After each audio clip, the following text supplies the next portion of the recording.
Now we will move on and look at some transactions, and we'll be using the financial statement effects template. Let's take a look at the financial statement effects template. Now we have a template of the balance sheet, and recall that the balance sheet mirrors the accounting equation: assets equal liabilities plus shareholders' equity. Now assets over here have been broken down into two components: cash and non-cash assets. Now we have our liabilities, and then equity also has two components: contributed capital, which you recall is the amounts directly contributed by shareholders, and then earned capital. And a primary component within earned capital is retained earnings. Retained earnings is the profits that have been reinvested in the company. So for each transaction, we expect that the accounting equation must hold. Assets should be equal to liabilities plus equity. Now recall that retained earnings or earned capital comes from progressively putting back net income as reinvestment into the company. Now recall that there is a link between the income statement and earned capital or retained earnings. And the link is that net income at the end of each period minus any dividends paid is reinvested into the company, and it shows up as retained earnings or earned capital. So let's get started and review the transactions. First transaction: shareholders contribute 15,000 cash to the business in exchange for common stock. Now, to analyze every transaction, the first question we need to answer is, which accounts have been impacted by the transaction? Very often, some of the accounts are stated, so we can pick some clues from the description of the transaction. So over here, cash is involved. Common stock is involved in the transaction. So the next question will be, where do these accounts fit in the financial statements? Cash is an asset.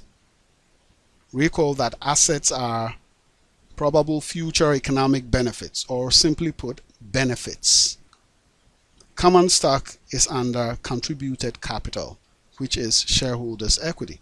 So the next question you need to ask yourself is, did the accounting item increase or decrease? Now, shareholders contributed cash, so the company received cash. So cash increased by 15,000. Common stock issued also increased by 15,000, because now common stock has been sold. It is out there. And under contributed capital, we know it's increased by 15,000.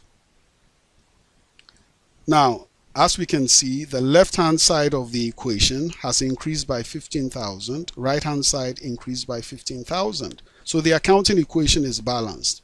Now, did we have any effects in the income statement? No.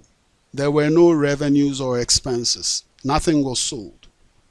No expenses were incurred. So we have 0, 0, 0. Let's move on to the next transaction. Employees earned $750 in wages that have not been paid at period end. Now, once employees have earned the wages, the company has incurred the expense. However, the expense has not been paid. Now remember that when an expense is not paid, it becomes an obligation or a liability. So liabilities would increase by 750, which is what we have here under liabilities, positive 750. And then expenses will increase by 750. And that's what we have for the second transaction, because employees worked for 750 and that amount was not paid. Now, when expenses increase, net income declines. So net income will decline by 750. Your profits decrease when expenses increase. Now, what it also means is that earned capital or retained earnings will also reduce by 750. So let's look at that.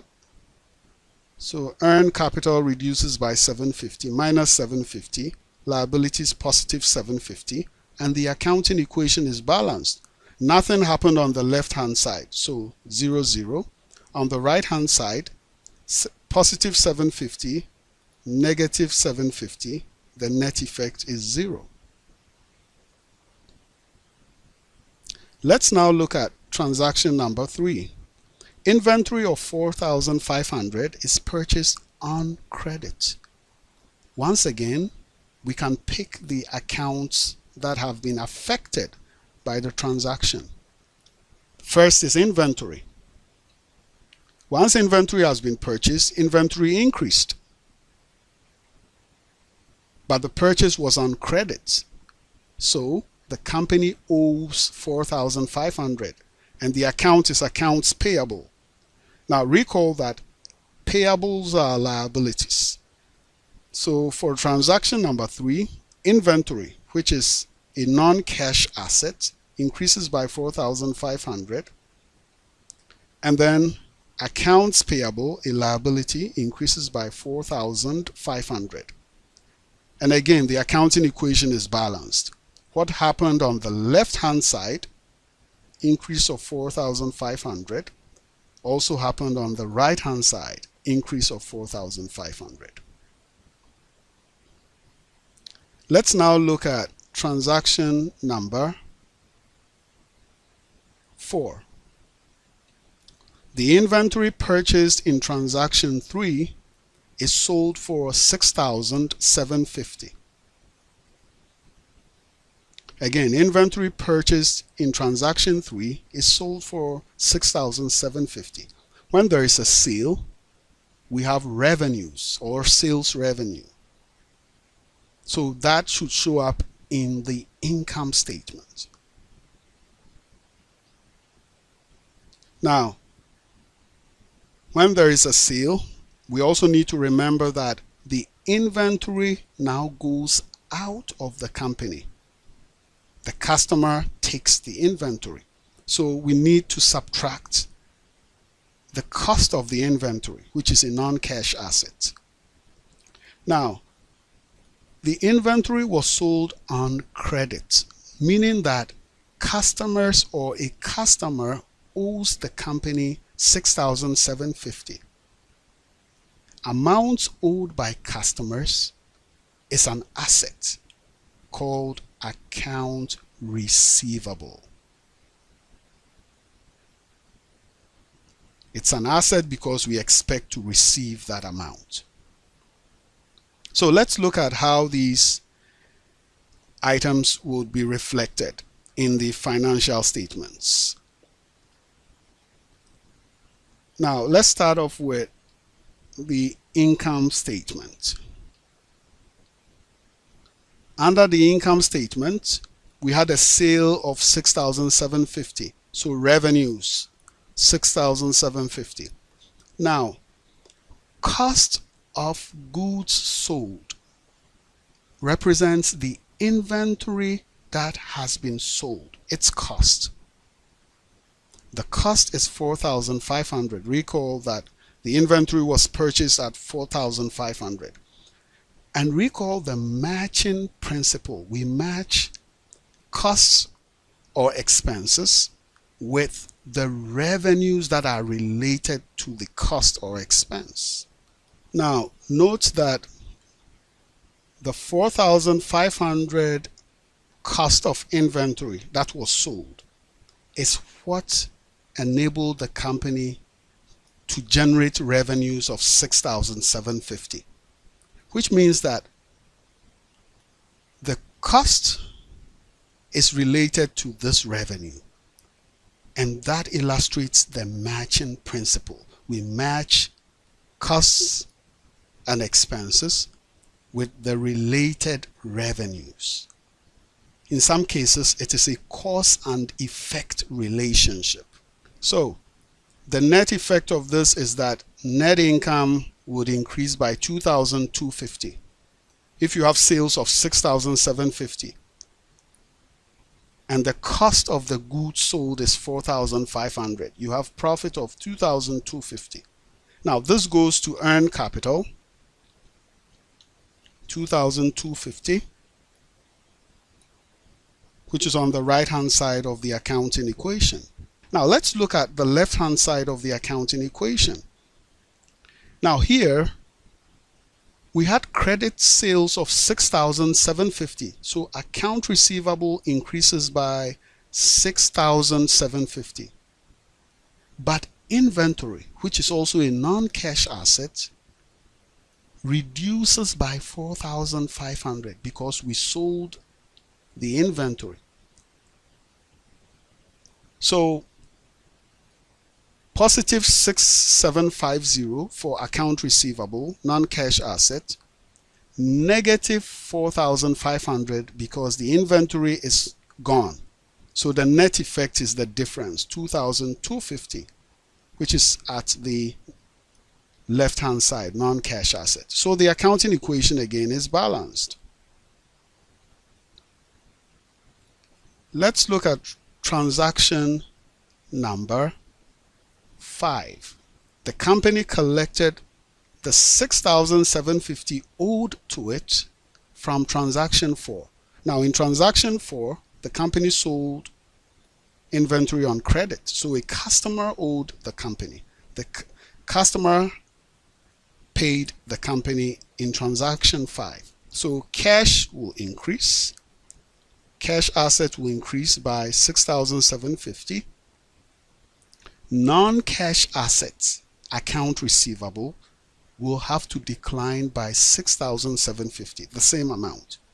The reason being that the customer has paid. So the customer does not owe anymore. So what is the net effect on the left hand side, the assets side? Positive 6,750, negative 6,750. The net effect is 0. Right hand side, nothing happened. Income statement, nothing happened. So the accounting equation is balanced. Let's look at the next transaction. Equipment is purchased for 7,500 cash. Now, a purchase using cash means that cash went out. There was an outflow of cash. So we must reduce cash asset by 7,500. So let's look at that. Negative 7,500 under cash asset. Now, equipment at a value of 7,500 is now owned by the company. So non-cash assets should increase by 7,500 because equipment is an asset, but it's not cash. So it's non-cash asset. And indeed, equipment is a long-term asset or a non-current asset. So here again, the net effect is 0 on the left-hand side. Right-hand side, nothing happened there.